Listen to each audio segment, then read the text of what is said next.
Golden Spiral Media presents The Blacklist Exposed.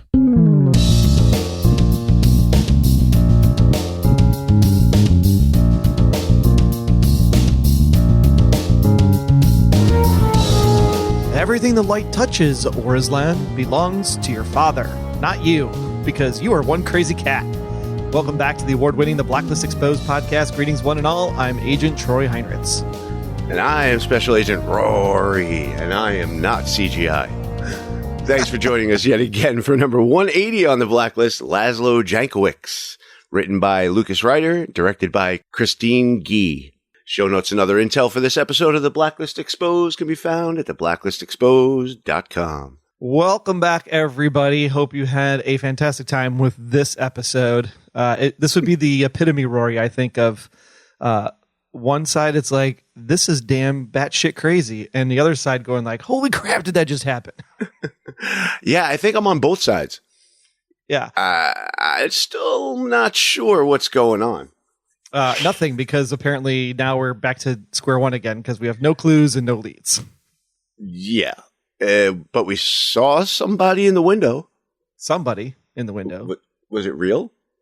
Is it CGI? Well, I don't know. Did Red take some breath spray before he looked up there? I'm just curious. It's the new Banaka. Exactly.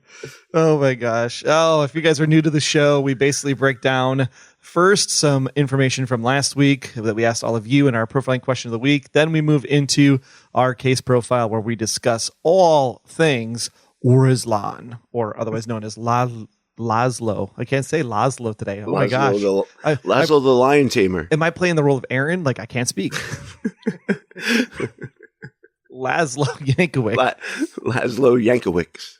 Oh, my gosh. And then we get into, of course, thoughts from all of you in Special Agent Intel. So moving into our profiling question, we asked all of you last week, why would Kaplan want Liz killed? I mean, pretty much everyone had the same answer, that Kaplan didn't. Van Dyke acted on his own. She was only tracking Liz to get to Red, which is pretty close to what the show's explanation was in the episode. So good job. Yeah, I guess that the question is, are the watchers of the show that smart, or is the show getting that predictable? I mean, it was kind of predictable. I mean, we'll talk about Park and all that, but I mean, that was painstakingly obvious that was going to become a thing again. Yeah, for sure. Once they mentioned it, I'm like, oh yeah, I forgot about that. Well, we have our profiling question for next week, which comes out of some pretty horrific things that happened at the end of this episode. Yeah, Weecha go boom. Weecha may or may not. We don't know. The building went boom, and Weecha may or may not have been inside, because you did hear her kind of say, like, watch out, watch out. Yeah, so it's a trap. The question would be, did Weecha make it out alive? What do you think, Rory? Who knows with this show? I mean, we're going back to Mr. Kaplan. I mean, we thought we had Mr. Kaplan conclusion. She jumped off a bridge, and here we are again. We thought we'd seen the last of the Jankowichs family, and here we are again. Exactly. Everything's coming around full circle. But, hey, listen, is it possible that Mr. Kaplan wasn't really there? Was it a trap to capture or kill? Because he lost Chuck, too. Potentially. Yeah. We'll wait to see what happens next week. He lost his A-team. I didn't see the promo. I don't know if you saw the promo. No. If there's anything that tipped us off one way or the other. But, well, it's been interesting this year because they don't show any, next week episode. They don't show any clips or anything anymore. Oh, interesting. Yeah, after the episode airs, that's it. They just show, the new Blacklist, whatever that show's called. Got it. Okay. Well, we should probably get on talking about the show. So since this podcast is most definitely a fluid situation, let's get into this week's case profile.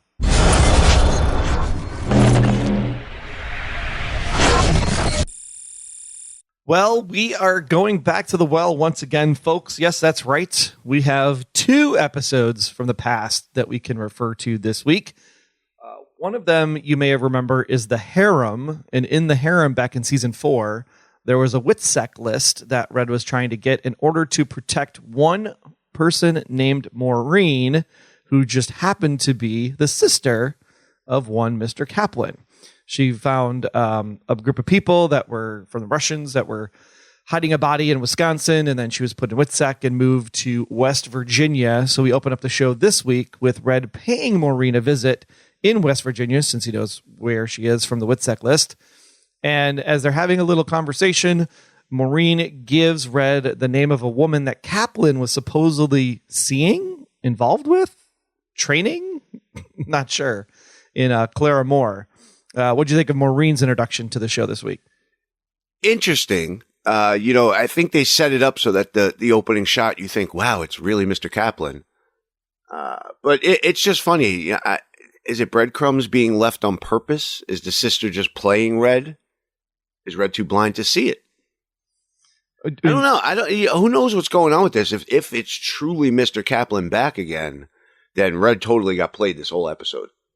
So the question is for Maureen, do you think that Maureen is involved, or do you think Maureen is just like, I don't know any more than you do? Nah, she has to be involved. You say involved. Yeah, okay. Definitely. Nobody on this show is innocent. All right. Well, we'll find out. Definitely. It's definitely a setup because she just happens to drop the right name, which happens to lead him to get in a meeting that's going to happen in 2 hours. I mean, come on. Really? Well, some would say that that's also convenience of television. Oh, I mean, it definitely is the convenience of television, but I mean, come on. You really we're already, like you said, we're already in the well. All we want is some water. We dropped the bucket. Now we're bringing it back up, and we're bringing back Mr. Kaplan. We're bringing her sister, her girlfriend, who's a cleaner. I mean, we're rehashing the whole thing, but it'll be fun to see where it goes. I know about you, but I don't want to do any work. I want to sit in my gazebo and just enjoy the time. Yeah, for sure. I mean, last week we had yard work. This one's got a gazebo she just wants to sit in. Everybody's retiring. That's how you know the show's been on too long. Everybody's retired now. I'm there. I get it. All right. We move on then to a little conversation from a man named Wallace Avery talking to his staff about the study of psychedelics and how we can actually turn those into good for medicine. And then a hitman poses the delivery guy comes into the lab office, followed by a guy who takes a breath spray and then turns around to see, I kid you not, a CGI lion. My first reaction to that was like, wait, what? Like, I thought it was real at first. I'll give him that. At first, I thought it was real. I was like, wait, what? This guy's got a tiger, a lion? Like, does he have a zoo? Yeah, I'm with you, actually. So the CGI actually was pretty darn good because initially I was, there's a lion there. But does he really think there's a lion? Like, is there a lion there? And it worked because the guards are standing by the door and he's like, stay there. So you think he's talking to the guards. You don't know that it's, actually fake a lion. Giant CGI lion. Until he was sitting in that, leather sofa petting air. I didn't know it was fake. Oh my gosh. Well, we could say that the lion is definitely better than the bear that tipped the van over. That's for sure. Wait, let's look into this a little bit deeper. Should we make a connection to Liz reading The Wizard of Oz and the Cowardly Lion? Should we make more connections to the show that don't exist? Potentially. Just like the lion? Why not? I mean, we're this deep down the rabbit hole now. We might as well just keep going. I mean, Liz is dead. Agnes is taking over. It's the circle of life. Oh, we are mum away. Oh, dear Lord. We have gone off the rails, people. Well, Wallace Avery used to work for a gentleman by the name of Marko Jankowichs. And if that name sounds familiar, it's because it comes actually from season 6, episode 9, I believe. This is the episode where Liz's sister is getting tortured by Marko, and then she meets the nurse that was available to help out Red and Katerina during the course of that surgery by Dr. Kohler. Right. And so in that episode, if you remember, I think Wrestler ends up killing Marko. And so the empire of drugs from Marko's side actually transitions then into his son, who is Laszlo, obviously this guy that takes breath sprays and makes creatures happen behind him. Every time I see that guy, I just keep thinking of the Mummy, the original Yankovic. Oh, Marko, yeah. Yeah. Every time I see him, I hear him say, Sate vabuku ra'ek. It's the one line that stands out for me in the Mummy. I don't know why. That's probably because he was taking psychedelics as well. Probably. Did they have breath spray back then, or did they just take it? Oh, they needed it from how long they didn't brush their teeth, that's for sure. Well, the other one, they were impregnating them with a bag of whatever components to make LSD from. So he's Avery's given a speech, and he says, you could tell this story to your grandchildren, and then plow, plow, plow, plow, plow. The whole team gets taken out by one shooter. Oh my God. So much death. So much shooting. That one shot, if you remember, the Dembe chasing the guy in the yard, he shoots him deadpan in the head. Oh, that was right. It was right on the camera, too. That was right awesome. Close up. I was like, wow, that's all right. All right. 8:00 Friday night. The cool thing, though, about this lab is that they play with some stuff that's pretty explosive. So they make this like pseudo bunker.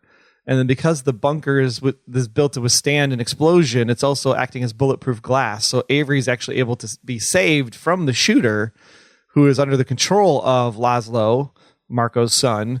And he's basically coming for Avery to settle a score at the end of the day. It's a good thing he takes that breath spray because, he couldn't just open the door and kill the guy. He let him live. Right. So, I mean, he didn't try too hard. He made one shot and was like, all right, done. Just walk out. So now we have Wallace, Avery on the run, and Rogelio is summoned by Red. If you remember, Rogelio is the guy that basically runs the city between all the hotel staff and plumbers and electricians and basically a network of spies throughout town. And Rogelio is basically asked to find Wallace and wherever he's hiding under a hole, because Red obviously needs to talk to him in order to find out, what the hell's going on with Laszlo. It's too funny how we just keep going back to the well. Forgot this guy even existed. Who's that? The underground network guy. Oh, the underground network guy. Yeah, Rogelio. Because I don't remember. Wasn't it the episode where you had the maid? Yes. Where we saw him? She was taking pictures or something, or she caught some guy and Red had to save her from the hotel? Correct. You are correct. All right. I made a connection. Yes. Everything's connected now. Again. Well, then, as Avery gets found out in the hotel room, Red goes and pays him a visit. And apparently, somehow, Clara Moore is connected. And Red invites Jankowichs over to Avery's hideout to have a chat and a conversation. This is probably one of the better scenes of the episode because Red is in pure form. Like, Avery's just blabbering on, and Red's like, oh my God, just shut up. And he shoots him in the face. I was like, that's awesome. Yeah, it was vintage Red. Vintage. And then Jankowichs obviously spins out because the cops are going to come and all this other stuff. And they're trying to figure out like who's going to clean up the mess and how do they get out of there. And it turns out that Jankowichs is like, I can't deal with this anymore. I'm calling my person. And that person, of course, just happens to be a cleaner named Clara Moore. It's amazing how it works out like that. So Clara shows up and Red and her have a conversation, but that's not before we're hit with a surprise. And the surprise is that Avery's not dead. It was a total ruse to basically get under Laszlo's skin in order to get Clara to show up. And so Avery gets the one-way ticket to the Magic Banana Plantation Island so that he could continue his business. And then we run into Clara, who up until this point didn't even realize that Kaplan was alive. And we don't even know that her and Kaplan actually connected because we invite Brimley into the equation. I literally, thank God I wasn't taking a drink when that scene happened. I know, like Cooper. So Cooper is there with Red in the warehouse. And Cooper said the exact same thing I said, which was, what the hell is this? Cooper's standing there and Brimley comes out in like full wetsuit, dripping wet head to toe with an oxygen tank and a snorkel mask. And I'm just like, what? I mean, please tell me that he was using electric eels or some kind of like piranha fish or something. He wasn't just trying to drown this poor woman. I was trying to figure out the whole time, like, how is this guy? What is he actually doing that he needs that he's underwater? And when you're underwater, how are you actually hearing any information from the person? Because you're like, you got the mask on, you got the hood on. It's like, it's really challenging unless you're like wired for sound or something. Like you say, he's got an oxygen tank, a scuba mask, and then he's taking hits off of an oxygen mask as well. Well, he normally travels with his oxygen tank usually, so that made sense. But I was just like, oh my God, he's like in a wetsuit. Dripping wet, just walking out. I didn't notice if he had like flippers on or anything, but still. But then we realize he does get some information out of Clara, and she's sticking to the truth, and that's that she didn't know Kaplan was alive until she got a note on her nightstand that basically said, there's a lot to explain. Meet me Friday night, 10 p.m. at this location, which just happens to be in 2 hours. Oh, my God. The fascinating thing about TV. It always seems to work out that way. But see, that's the whole thing, too.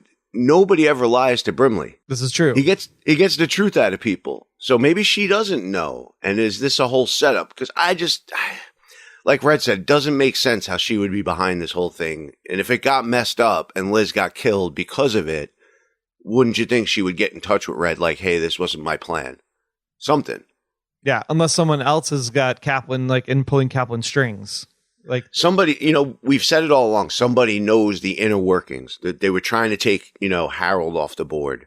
They were trying to do all these things. They know intimately how he works. So it makes sense that it would be, Mr. Kaplan, but that's why it makes sense that it wouldn't be. Too obvious. Well, there's a whole other side of this episode, and that is, of course, Cooper and Wrestler teaming up, which I think is a fun combination to watch the two of them work together. Interesting. They're trying to go after Reginald Cole and LaCroix and dig into their connection to see if they can find a magic bullet that's going to exonerate Cooper in the time frame Panabaker had enlisted. And so they basically track down LaCroix's spouse and then go through his files. And then that obviously leads them to a man named Stanford March, a tech executive who clearly understands that all tech executives must have shaved heads, glasses, and a black turtleneck. It is so funny. It's like a futuristic setting. With this guy coming in, you're like, wait, who is this guy? They look like all the people from the future. Well, I was like, is Stanford your real name? And do people just call you Steve? Steve. Oh my God. He looked like Jeff Goldblum from the apartments.com commercials. Yes, exactly.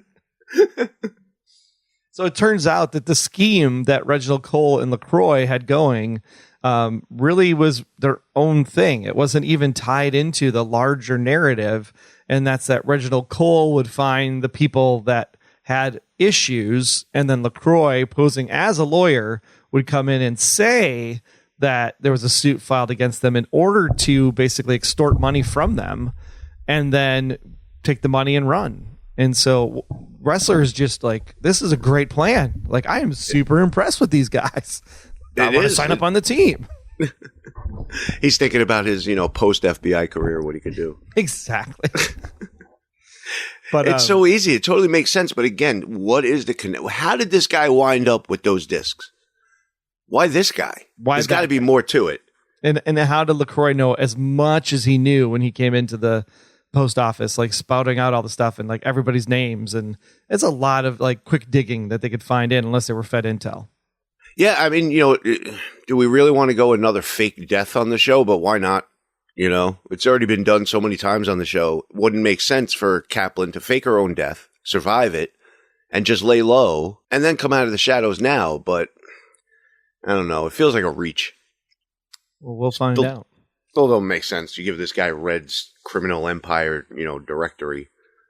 So who is this guy? Well, they're working on that. Then we have the other half of the episode, which is Park and Dembe, and they're trying to track down Laszlo, because once Laszlo left the hotel in Clara's good hands, he's the one that's going to go to the port, and Red obviously gets this information out of Laszlo so that he could protect the shipment, but he's really double-crossing Laszlo to get the shipment and seize it, and also Laszlo. But unfortunately, when they get to the shipping yard and all hell breaks loose, we have this issue where Park has been still dealing from that video game console. I can blast you with sonic boom laser stuff when she has this headache incident, and when she's inside of a shipping crate container, which we all could see where this was going, right? Oh, yeah.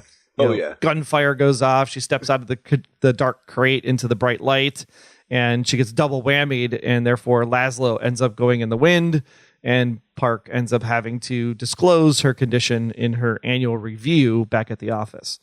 How did we fit all of this in 44 minutes? That's what I was like, this thing's all over the map this week. Like, there's a lot of info in here. This was like, oh man, we're behind. We better catch up and just fill in some blanks. But yeah, that was painstakingly obvious. You knew as soon as they mentioned it. I was like, wait, oh yeah, I forgot that she had this condition. So you knew something was going to happen. It was so obvious. And the minute she was like, yeah, it hurts when I see bright lights and loud noises. I'm like, well, that's coming up in about 20 minutes. Yeah, and then they happened to fire a gunshot inside a shipping container, which wouldn't that ricochet all over the place and probably kill one of them? I would think so. And then conveniently, it happens to be pointed directly into the sun. So when she walks out. But I do have to give kudos to like the makeup department because if you notice when she was sitting in the ambulance under the blanket, like the side of her face was all bruised, which was the side that got pushed into the shipping container by Laszlo when they were trying to escape. So the fact that small attention to detail, like that's what makes this show better than other shows out there. Because some people wouldn't even like bother to actually do the bruising on the cheek to make it realistic. Oh yeah, they're definitely on point with their stuff. There's no doubt. The question is, what's the storyline taking over? Where are we going with this? And why did we spend money on the lion instead of some music? Well, they only spent it once because they used the CG. Yeah, they just reused it. The lion did the same thing every time. I want to be on set when they're like, okay, guys. Set up the cameras. We're going to shoot this doorway over here, but nothing's going to happen. Just roll the tape for about, 5 to 6 seconds. And like, stare at that green screen and tell it to stay. So we get to the end of the episode, and Cooper is obviously in the warehouse from the Brimley conversation. There's like, we got to go. It's in 2 hours, Red, 2 hours. Weecha drives them over to the meetup where Kaplan supposedly is waiting. We see what looks like Kaplan through a window on a second or third story of the building. And then Weecha says, we'll go in and get her. And so Chuck and Weecha and the team go up the staircase and go to take her down. And then all you hear is some gunfire. And then Kaplan disappears. And then everybody disappears. And then everybody go boom. Interesting. They had the one shot, and I did, kind of freeze frame it. They had the close up. You could see Kaplan's face, and it definitely looks like Mr. Kaplan. So the question is it real Mr. Kaplan? Is it a CGI Mr. Kaplan they put in there to lure him in? All of these things just happen to line up too perfectly. And is the team captured or are they dead? And remember, John Eisendrath is in charge now. And so in the back of my head, I was just thinking, oh man, John. Which Rumbaldi artifact are we going after? Like, John, please don't go back to season 4 of Alias. Please do not let this be a fake Arvin Sloan. Because if this is an impersonating Mr. Kaplan, like, oh my gosh, just no. Just no. It does seem that way. I mean, if not, this is the best kept secret ever if they were bringing her back and nobody knew. I wouldn't say like nobody knew. I mean, we all kind of like postulated that she jumped off the bridge and could have survived the fall. Right. But that was what, season 6? 4. Oh, season 4, right. She jumped off the bridge. Yeah. So there was the time jump for the coma and then the time jump at the end of season 8. So it's been at least 7 years. Right.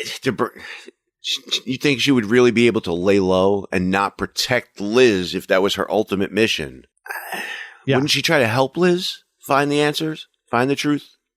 That's what maybe she was trying to do, trying to put pieces together. And then she got to Townsend. And then, like, I think the tracker and Liz, if Kaplan is behind all of this, right? I think the tracker was a way to find Red and not necessarily find Liz. Very possible. But she still had the inner workings to his entire network. She had the keys to the kingdom, essentially. So I don't know if it would be that hard because she always stayed one step ahead when Red was chasing her. But I would think that after season 4, that Red would have changed all the protocols and changed the codes and made sure Kaplan wasn't involved. Or maybe he didn't because he assumed Kaplan was dead. And that just proves like how sloppy Red has actually been all this time. Yeah, because didn't he do that with Marvin? It was the first thing he made sure that Marvin didn't have access to things. Correct. So wouldn't he have done the same thing with Kaplan? Unless he truly thought she was dead and didn't need to, but... Yeah, I mean, I guess so, but you would think, I don't know what to make with the safe thing. They happen to use the right buzzword. Deary, who else says that? It kind of feels forced, but at the same time, it just doesn't make sense that she would lay low for this long. So then all of a sudden pop up. If it is Kaplan, do you like it or do you not like it? I'm fine with it just because I love the character, and Red needs an enemy, that can stand toe to toe with him. And she kind of knows that. I mean, I'm okay with it. I guess I have to be, in a way, if it is true. But I'm just used to misdirection, when it comes to these shows. So I'm kind of standing on edge waiting. All right, well, let's talk about some of the other characters this week. We didn't have any music again this week, so unfortunately you're going to spend it on the lion. The lion, exactly. Oh I enjoy the music more. Sex I didn't need robots, the stupid lion. Lions. Like, what's this world coming to? Lions and tigers and bears. Oh, my. But you can get all the great music from the entire run of the show over on our playlists, both for Apple and Spotify. Links to both of those playlists are on the website at theblacklistexposed.com. Dembe this week doesn't do much, but I really liked the conversations where he and Red are kind of pseudo working together, talking over the phone, like they're the olden days, just not with each other. Right. I like that. I like the idea of them having a better relationship, because I like, we all like that dynamic of the two of them together. Also, Cooper this week, really digging. He's the one that meets with Red. He's the one that breaks down the blacklister. He's basically doing the same job that he used to do before, and then just going like, "Is that okay with you, Aram?" De facto boss. Aram doesn't want the job. He doesn't want the job, especially. I mean, do you want to do all the like? I just got done doing performance reviews at work. Let me tell you, I hate doing performance reviews.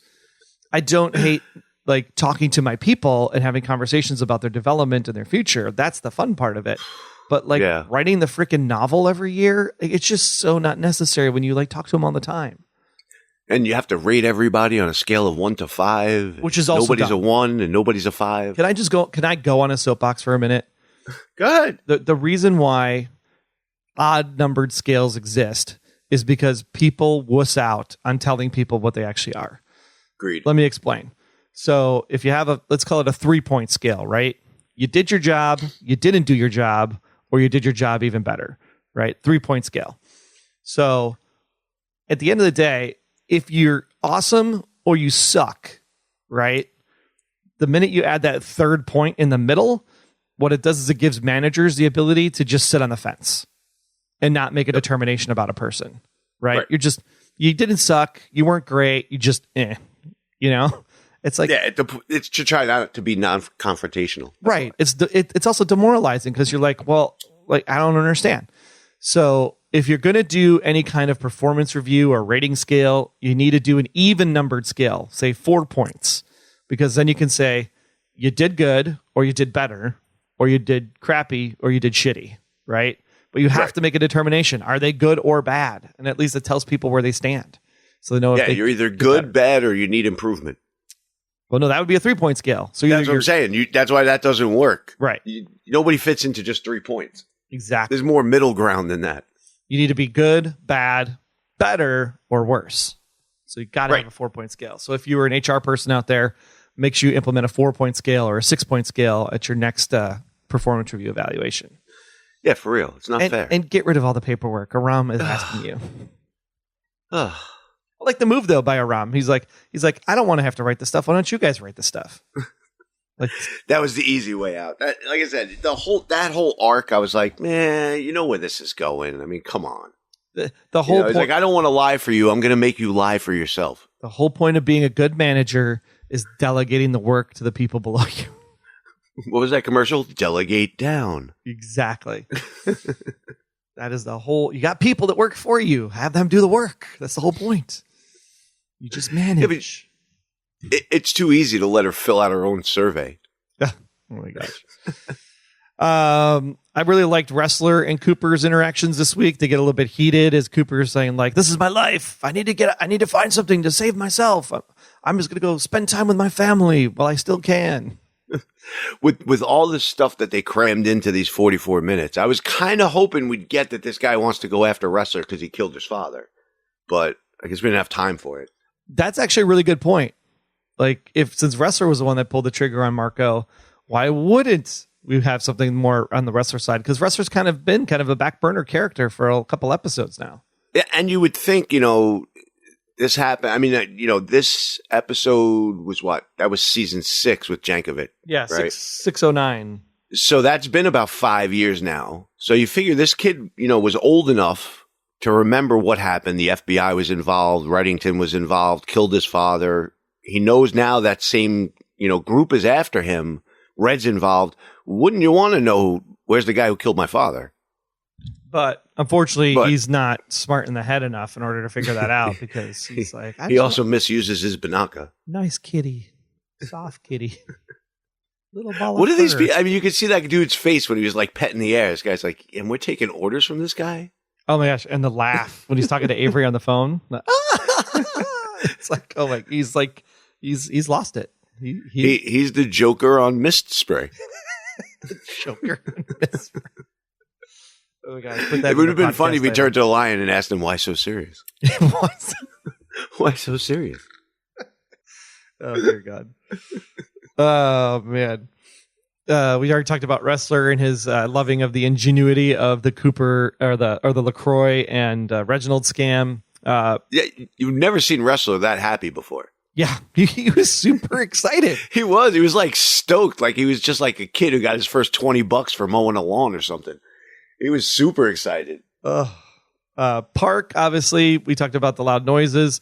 I really like the conversation though between Park and Aram this week, and just the tenderness of it to kind of showcase like her understanding that her past and the way she's dealt with stuff in the past. So it shows growth in her character, and at the same time, it gives Aram the ability to be a manager and make a decision on what has to be done.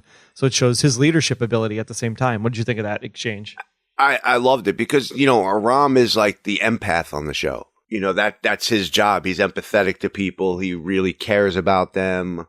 He wants to only see the best for it. I just think this might be a setup for Park to go. I know they made her a series regular, but kind of seems like this might be a setup for her to not go in the field anymore. She's not in the field. What is she going to do? Sit around and type keys?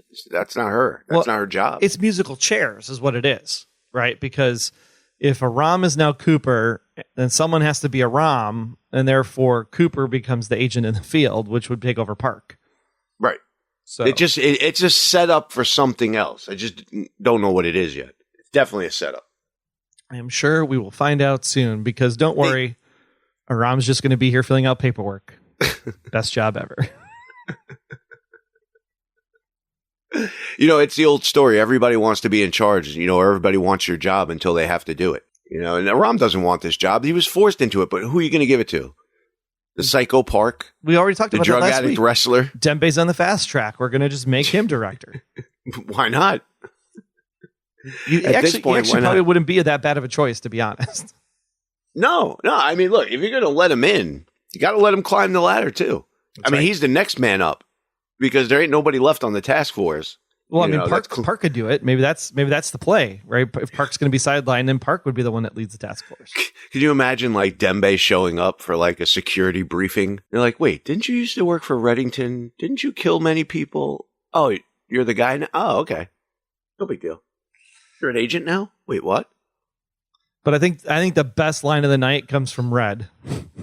It's helpful in dark times, lovely in good times. Nothing loosens a tight sphincter like an 8-hour acid trip. He just said sphincter on broadcast television. I was like, Lucas Ryder, I applaud you, sir, for using sphincter.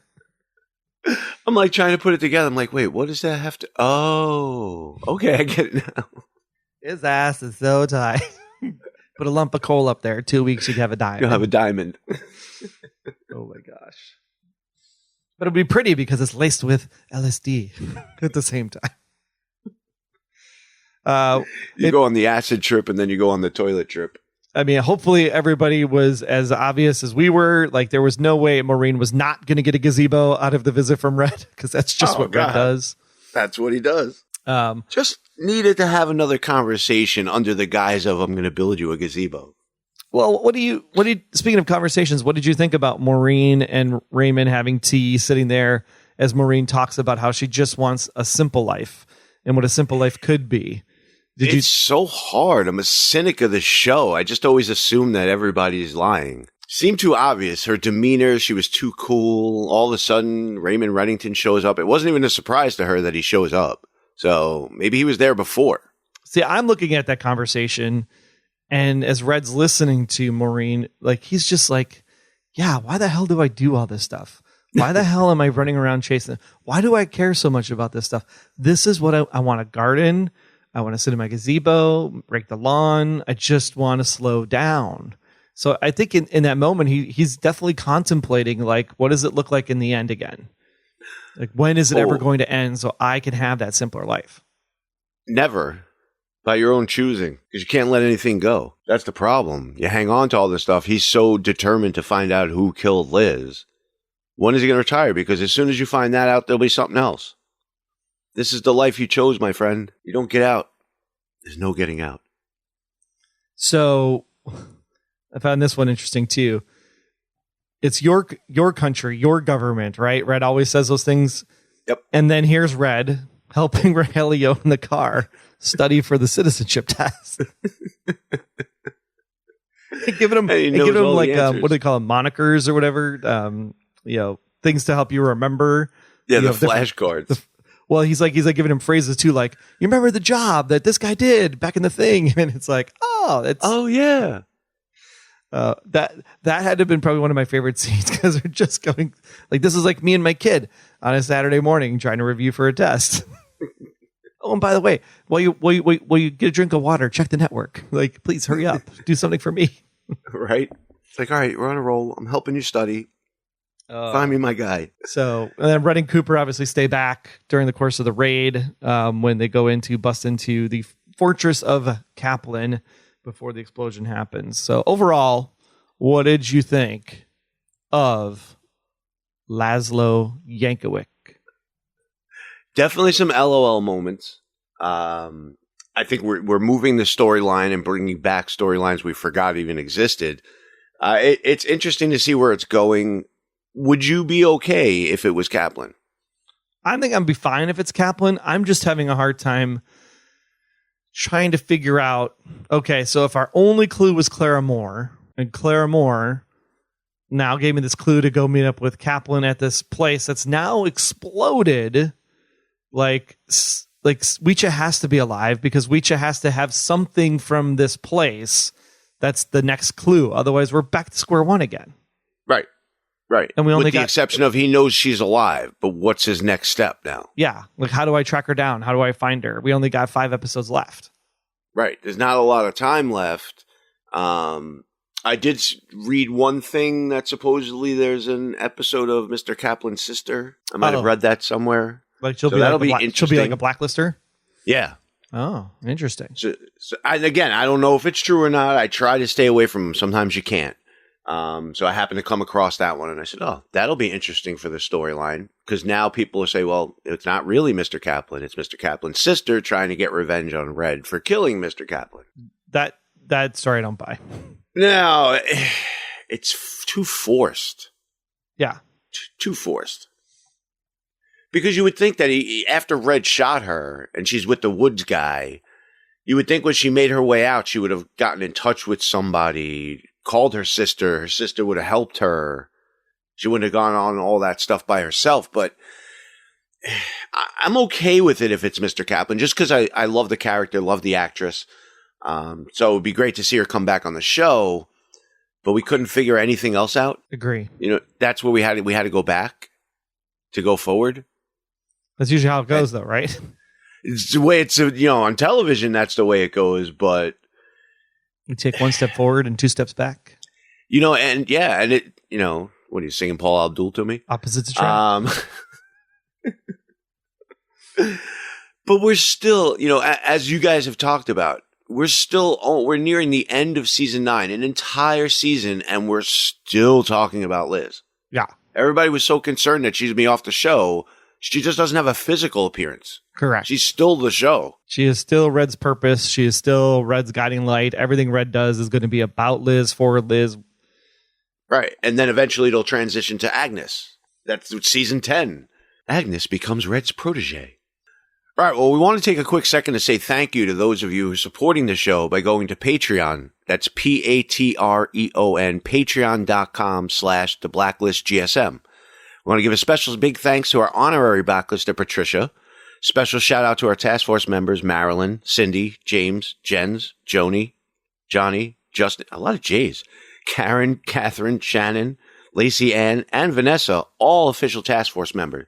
All of them received a cool gift from us, and you can get a cool gift as well for just donating at the $20 level or higher. Do you want a cool t-shirt, coffee mug? You know you do.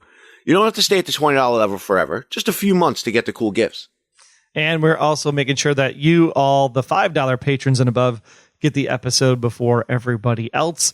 That's right. You are the first one to get all of the information and all the details and all the info by going over to Patreon. That's patreon.com/theblacklistgsm. Go ahead and throw your money in the fedora and get some cool gifts for yourself as well up at that $20 level. Stay tuned. We got much more from your special agent intel coming up next. You go through there, it's 1960. Stephen King's time travel thriller, 11/22/63, is coming to Hulu. And Golden Spiral Media will journey down the rabbit hole with 11/22/63, A Look Back. Join Wayne Henderson and Troy Heinrichs as they journey through the obdurate past. Life turns on a dime. So join us at 11/22/63podcast.com.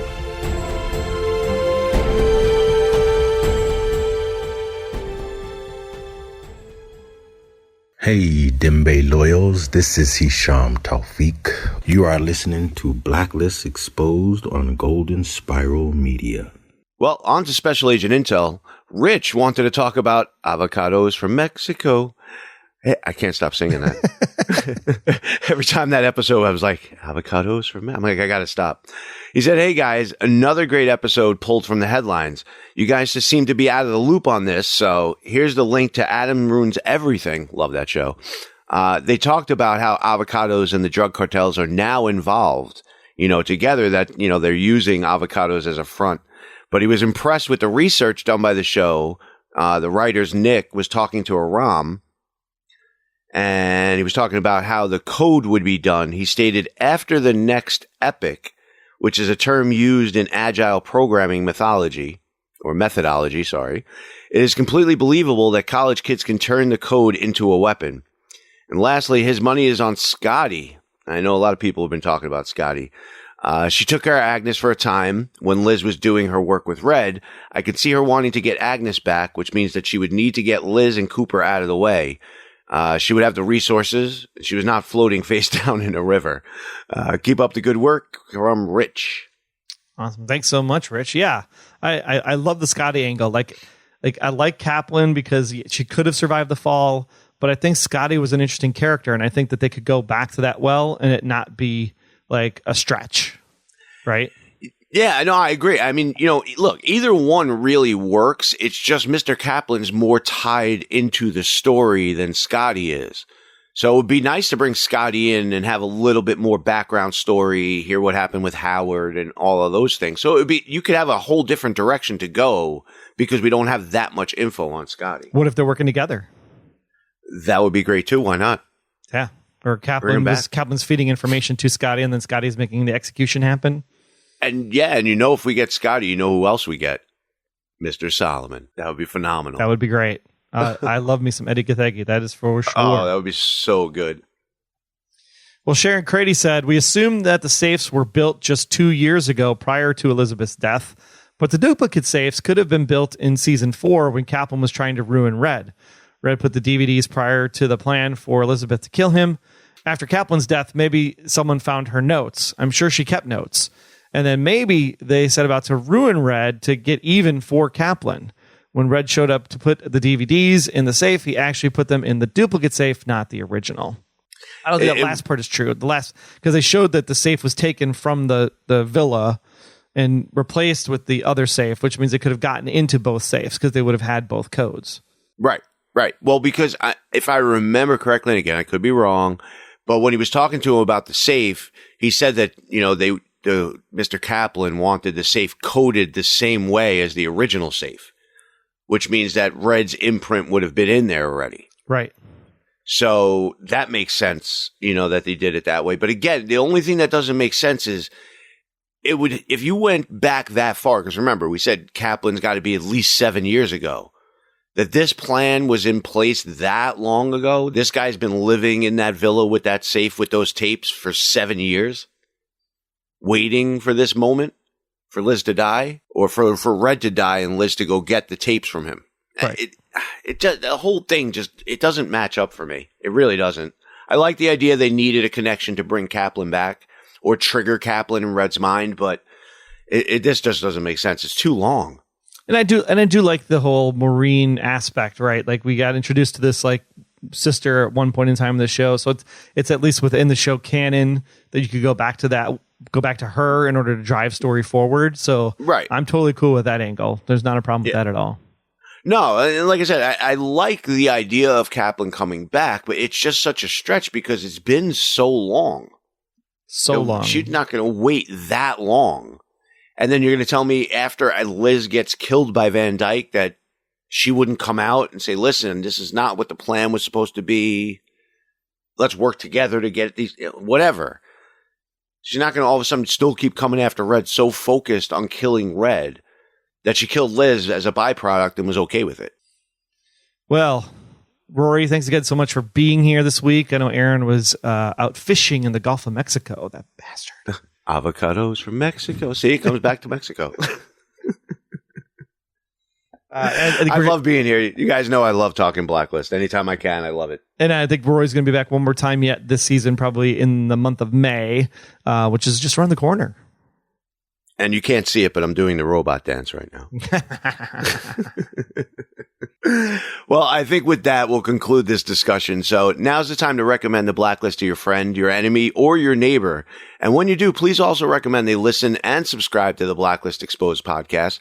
All the case files can be found at theblacklisexposed.com and everywhere great podcasts can be heard. For more great Aaron and Troy hijinks, follow us on your favorite social media outlet. I'm at Troy Heinrichs. He's at Aaron Smirks. And together we are at the Blacklist GSM. Rory, where can people find you?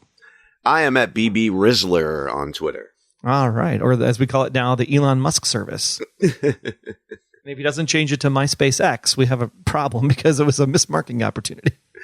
It's amazing, too. The guy hasn't even bought it, everything else, and everybody's like, oh, he's doing wonderful things with Twitter. It's like, dude, he doesn't even own it yet. That's right. It still has to go through a lot of clearances and FTC and FCC and all that other stuff before it's actually He has zero finalized. say in what's going on right now. So any Twitter changes you think are happening are not really happening because of him.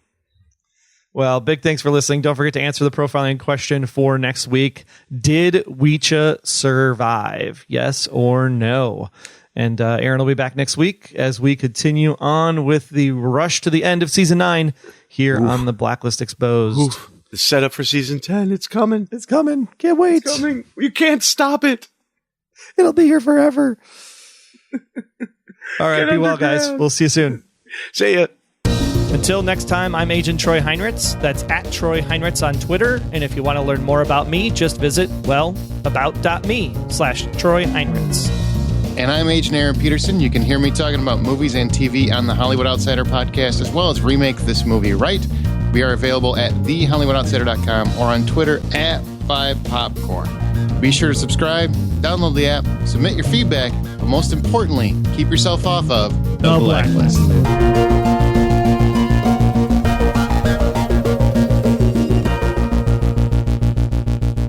The Blacklist Exposed is a Golden Spiral Media production. Find more of our great podcasts at goldenspiralmedia.com/podcasts.